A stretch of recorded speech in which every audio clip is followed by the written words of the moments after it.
Well, hello there, pilgrims. Jeremiah Gibbs, and just reporting on my Camino progress here in Burgos. And I had a 30-kilometer walk yesterday to arrive in a little village called, I believe it's Agas, small village, and stayed there last night.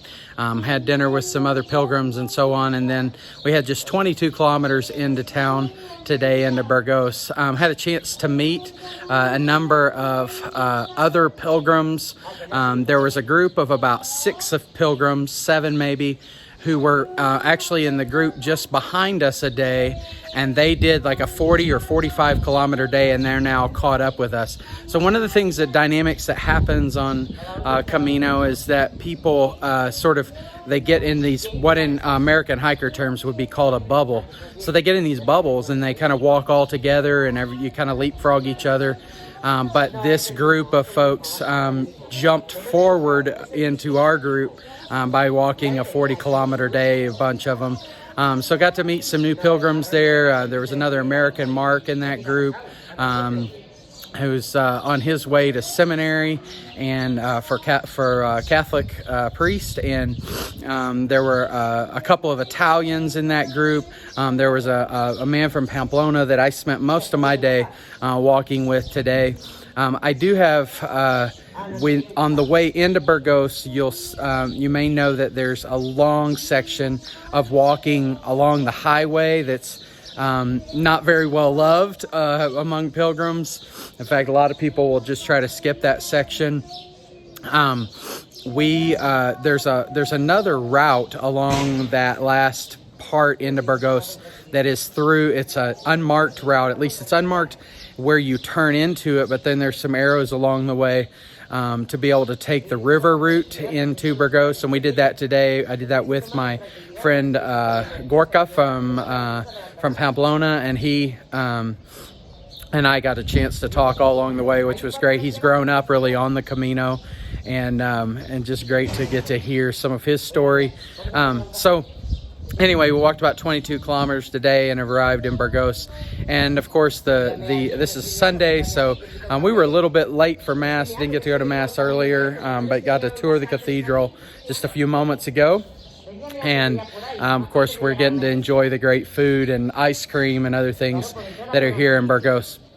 A couple of you had asked some questions about conditions along the Camino related to COVID. There was one question that appeared a few times about how are the kind of meals and how are the relationships along Camino. And I would say that although most of the kitchens are closed, everybody is just finding a way to eat together and so on. One of the dynamics that's a little different this year is that there are not as many pilgrims in each little bubble. I mentioned the kind of groups that walk together.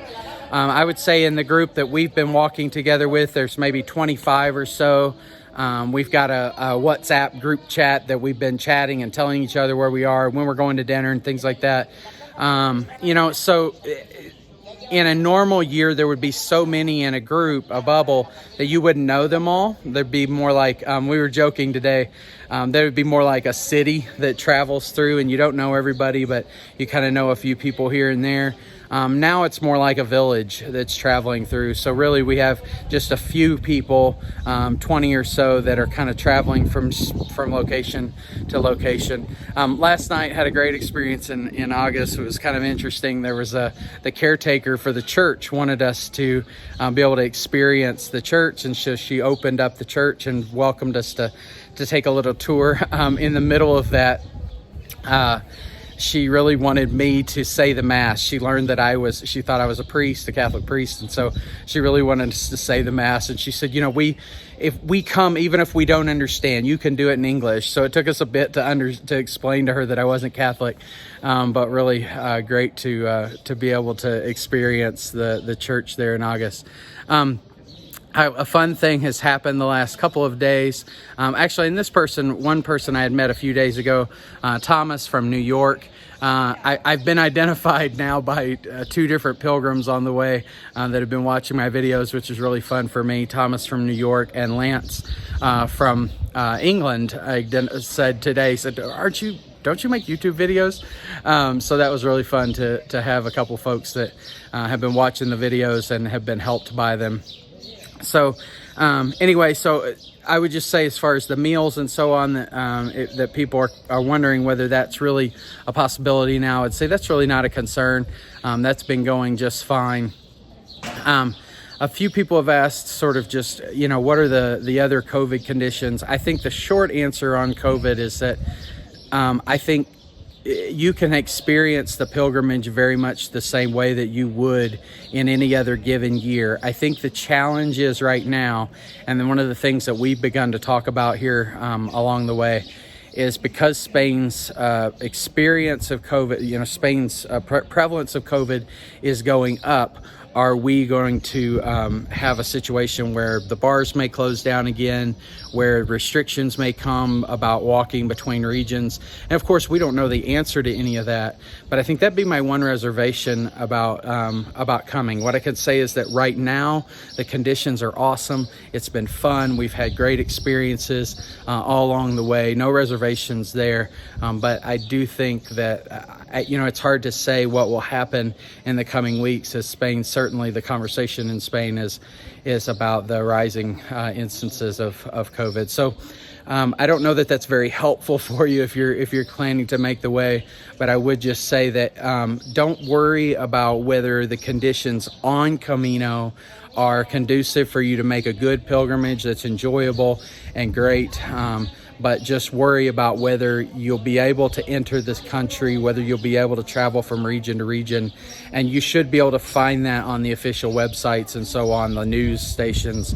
But if you can make it, if the news says that you're allowed to come, then I think the experience once you arrive is going to be a good one. I think that's probably all that I have for tonight. If you have any questions, I'm going to try to get back into the comment thread. I think I've answered most of the questions that have come up in the previous two live feeds. Don't have a live feed tonight, so if you have any comments, just put those in the video below, and I'll do my best to answer that. With that, buen camino, and I look forward to giving you an update in a couple days. Peace.